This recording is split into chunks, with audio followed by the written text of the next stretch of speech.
When you log into Gmail the first time and you haven't customized any settings, it may look like this. On the left side of the screen, when you're in Mail, it'll say Mail here on the left. Pay close attention to the drop-down arrow, which will allow you to move between Mail, Contacts, or Tasks, all of which are associated with the Mail interface. Below that, you'll see the Compose button. Use this to click and begin a new message. Below that, you'll see a series of labels.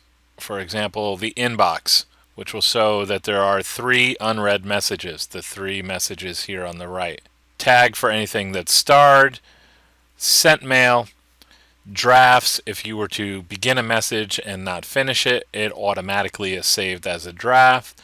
Here there's more. Again, pay attention to the down arrow because it expands to things that have been labeled important, things that are chats, all mail. This would include anything that you've ever received or archived, not things that you've deleted. Spam is where items that Google believes are spam are placed for 30 days. After 30 days, they're automatically deleted.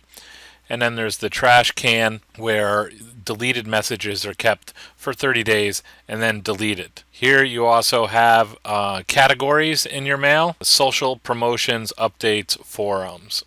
More on that later. Across the top, we have a checkbox. This allows you to select all the messages, or there's a drop down here where you can select none, just the things you've read, just the things that are unread, starred, or unstarred messages. Refreshing your mail is this button. This reloads the mail. Here there's any other options that may be available. Pay close attention to the gear on the right side of the screen. This is where you go for additional settings, which we'll cover later.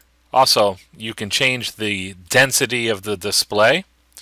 You can make it compact or comfortable, etc., which expands the space between the messages, all depending on your preferences. You can also go to configuring your inbox, which we'll talk about later, which will allow you to customize your inbox a little bit. Settings is another important part where you can dig deeper into further Gmail settings. We'll talk about that later. And also themes for specializing your inbox as well.